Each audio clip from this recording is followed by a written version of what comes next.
Peace, what's going on, everybody? So, kind of just to spur of the moment, what I want to start doing is I want to start making like little mini videos, not like super long, intricate, detailed videos, which I'll get to that point eventually too, get back into that rhythm of things. But essentially, what I wanted to break down is essentially a situation like let's take your birth chart. Let's take your houses, for example. And I'll use myself as an example in this situation. So, let me just go ahead and get right into it. I'm a Pisces ascendant. So, but you know, depending on degrees and everything, so I'm 8 degrees Pisces. So whenever the sun or whatever planet it is goes into 8 degrees Pisces, and that's the first house being activated. That's the first house experiencing that kind of energy. But here's a way to look at the energy whenever that planet enters that sign that's in your first house, but it's not into that degree yet. So, like I said, these are short videos. These aren't like super long, detailed videos. This is just kind of like giving you a creative idea and a metaphor of how to actually look at these things, like base it off of real life, basically. So, essentially, let's use Mars for example. Let's say Mars is going into Pisces, but it just went into Pisces. So it hasn't gone into my first house yet. So if now, with Mars being in the first house, Mars is going to be home there. So actually, this is actually kind of a good way of breaking down this example, basically. With Mars being in Pisces, but not reaching 8 degrees yet, the best way to look at this is like when you're in real life, when you're at somebody's house, aka the houses. When you're at somebody's house, but you're not inside their house, y'all are just talking like outside. Y'all are outside the house, like you're on the porch or you're in the yard. Pardon me, or you're in the yard and y'all are just talking or everything, or you're waiting on somebody, or you're waiting on somebody to come out to give them a ride, or you're waiting on somebody to let you into the house. That's essentially the way you look at a planet that goes into the sign of what that house is, but it's not in that degree yet. So with this example, with Pisces being my first house, if Mars went into Pisces just then it basically Mars is at the doorstep of its own home. So with Mars being in Pisces, it's experiencing the outside of its home, and Mars is home in the first house. So Mars is already already in a comfortable state of being. It's all, even though it's in the 12th house, it's still in the 12th house because it hasn't reached 8 degrees Pisces.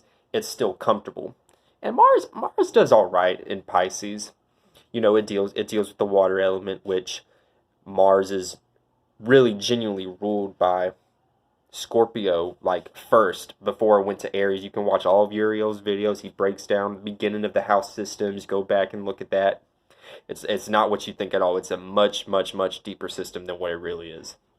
But anyway, so yeah, that's the way you look at it is, and you do that with all the planets. Let's say, so yeah, to recap, basically, Mars, when we're using Mars as an example, it not being in the first house yet, but being in Pisces, it's basically like, I don't want to say it's in the backyard, because, well, actually, yeah, well, just anywhere outside of the house, anything that's not inside the house, basically, is how you would look at that situation. So, it's already comfortable and everything like that.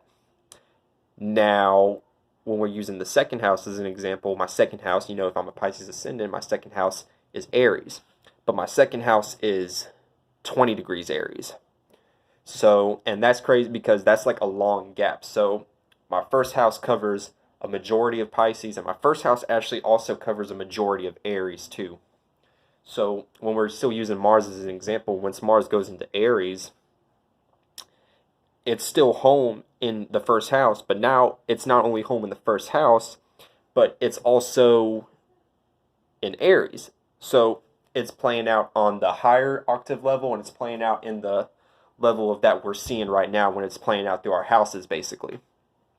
I hope I'm making sense to y'all, by the way.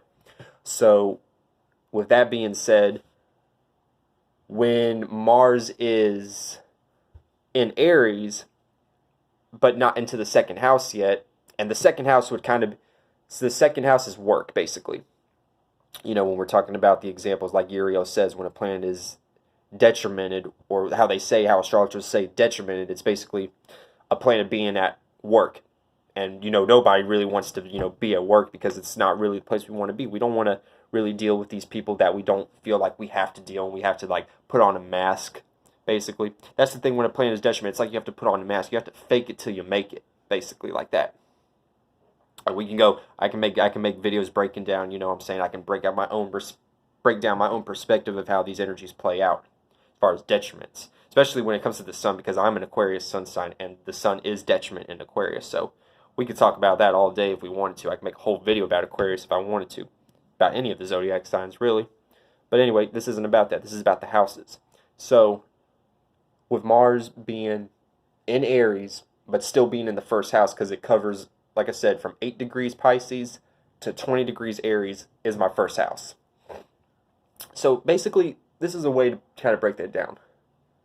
Since Aries is my second house, but since Mars is still in the first house, and it's like double at home, it's like it's driving to work, but it's playing its favorite song. It's like it's driving to work, or it's the situation before you walk into work. You know how, like, you'll go to work a little early than usual and sit out in the parking lot, jam to your favorite song, watch your favorite YouTube, watch an Archangel Uriel or anyone in the Soul Group for that matter. So, you're just sitting there, but you're still comfortable. You still feel at home because you're doing things that you would do at home, but you're not home. So that would be kind of like this particular situation, since we're talking about the sun, not the sun, but Mars going into a detriment state, which is the second house. We can all break that down at another time, basically. So yeah, and I could break it down. If y'all want me to make videos, breaking this down, I'm going to actually upload this to Facebook, because I don't know if there's necessarily any other members of the Soul Group besides people who are on YouTube that know that I make videos like that. And we all have to stay connected. And I would encourage now, at the same time, like Uriel said a long time ago, not everybody needs to be making YouTube videos. People have to get their own life into check, but if you're in a position where you can make videos and you can expound on some knowledge, and you don't have to be no spiritual guru or anything like that. Like me, I'm not a teacher. I'm not like a monk on the mountain or anything. But I actually do have a lot of like similar energies, especially what Uriel has. Like, here's an example. I have the first house Lord, which is Pisces, which is Jupiter and Neptune.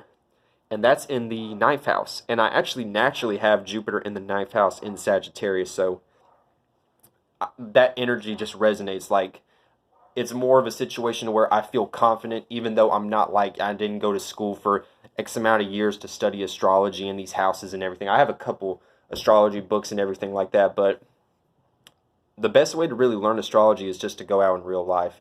To learn all these aspects of what what the first house means, what Mars means, what Jupiter means. And when you start to break everything down, you start to realize that every little bit of life is these planets, these houses. Like, I'm gonna end it on this note. Fucking Jupiter going into Capricorn, like, it went in like directly today, 0 degrees. Soon as Jupiter went into motherfucking Capricorn, all hell broke loose. And I was at work too. All motherfucking hell broke loose. And it was very subtle, because we're still on the cusp. It's very subtle. Now, don't get it twisted. And I need to actually fucking not bring that energy to me, because even though it's still going to be a fucked up time, this Jupiter in Capricorn, it's going to be a fucked up ass time, but at the same time, we still have to use our willpower to actually, override these energies. That's what it's all about. It's not about getting washed away and getting drowned by these energies and everything like that. So yeah, I just really wanted to make this video about, the houses and how, So, quick recap. Sorry, I need to start really just writing down notes and everything like that. I think that's how my energy is set up. Because especially being in Aquarius, having that air energy, I think I need to just start writing down, because my thoughts are just need to fucking write shit down so I can take notes and not feel like I have to pause every 5 seconds, to actually get a point across. So, any planet that's going into the house, but it's like not at that degree yet, it's basically, the best way to look at it is you're in their yard, or you're in someone's yard. If it's a planet that's if it's not either detriment, exalted, fallen, or at home, if it's just like the sun being in Gemini, for example, the sun is not debilitated, exalted, at home, or fallen. It's just in Gemini. It's like at a friend's house, basically like that. So it's like outside of its friends. And again, anyway, you understand what I'm trying to say. So I need to start making videos again because I'm not in the rhythm like I used to. So I'm gonna catch y'all later. And like I said, I'm gonna post this to Facebook too. All right, peace.